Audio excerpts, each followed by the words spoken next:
Hello, my name's Lizzie. I'm Anglican, and 3 weeks today I'm going to be moving into a convent ready to become a postulant.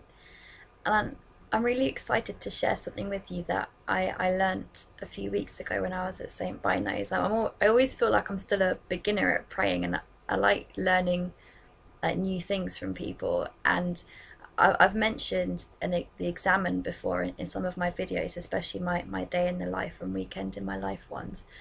So an examen is kind of like when you look at your day and you look at your feelings with God, and you might like put aside like 5 or 10 minutes to do that. And quite often people might do it at the end of the day, although you can do like a morning one where you look ahead and you think about like what are you thankful for, and what are you looking forward to, and what are you dreading, or what do you want to ask for God's help with. So you can do a morning version, but quite often people will do it in the evening or just before bed. And one of the things I like about the community that I'm going to be moving to is they actually have like a 15-minute silent communal prayer time before Compline, or what you might call like nighttime prayers. And I'm pretty sure that 15-minute silence is it so that people can do an examen where they look back over the day with God if they want to. So, but the reason I'm making this video is there are a few different kind of questions you can use as a kind of guide or a pattern for looking over the day with God. And when I was at St. Bino's, and you can, if you want to know what that is or where that is, you can look for it in my videos from a few weeks ago. But the Jesuits, who are a religious order themselves, had made this leaflet, and they talk about using your 5 fingers as a way of having like a pattern for looking over the day with God. So this is just me trying to just summarize the leaflet. So this is not my what's the word, like invention or whatever. This is from the Jesuits, but I'm just passing it on because it was so helpful. And if you want to, if you're looking for a way to do the examen, these 5 fingers I think are really cool and helpful. But also if you're watching these videos as someone who isn't used to praying or isn't sure how to pray, I think that this 5 finger method of praying could also be really helpful to someone who's not sure how to go about praying. So basically you look at your 5 different fingers in turn, and the first one's your thumb. So thumb is like thumbs up, and so you'd look back over your day and you'd say, what would I like to say thank you to God for, that happened in this day, or that I noticed in this day. And then the next finger is the finger that we point with.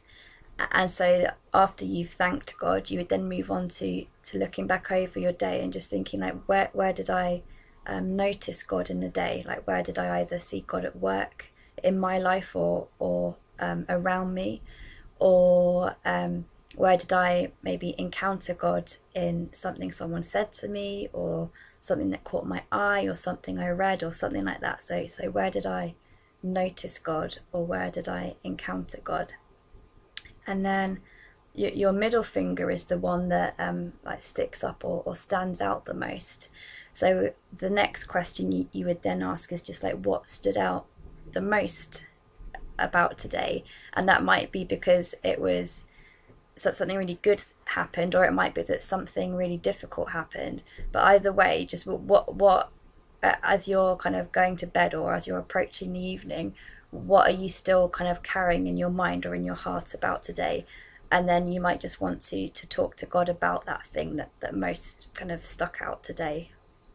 And the fourth finger, I'm even wearing a ring, it is kind of like nicknamed the ring finger. And I suppose in the case of marriage or vows, when people wear a ring on this finger, it's on that hand, but that the ring symbolizes commitment or responsibilities. So then you would look back over your day and just think like, what were my responsibilities today? Like whether my Christian responsibilities, or my responsibility as a family member, or just a member of society. Did I walk past someone and not help them, or did I ignore somebody, or did I not do my kind of duties properly, or like those kinds of things? And it will just, you'd look at how it applies to your particular life. And then the last finger, the leaflet, sorry about the traffic, the leaflet that I kind of learned this method and pointed out that your little finger is the one that you can use for balance. And it talked about how a violinist might use their little finger to help balance when they're using a bow to play their violin, or like sometimes people stick out their finger, or they used to when they're drinking a cup of tea, because it just helps balance the rest of your hand. So the last phase of this prayer is you think about how was the balance of my day, or what was out of balance in my day. And that might lead you to think about, is there anything that you feel you should say sorry to God for and receive God's forgiveness for. And then that the very last bit is that might then lead on to thinking like what one change, when I, having looked back over today, what one little change would I like to make tomorrow, or what one little thing would I like to ask for God's help for tomorrow. And that's pretty much the pattern. But there are loads of ways of doing an examen, but I really liked that 5-finger method, and I think especially even for people who aren't used to praying, that could be a really useful way of praying. So I hope you enjoyed that.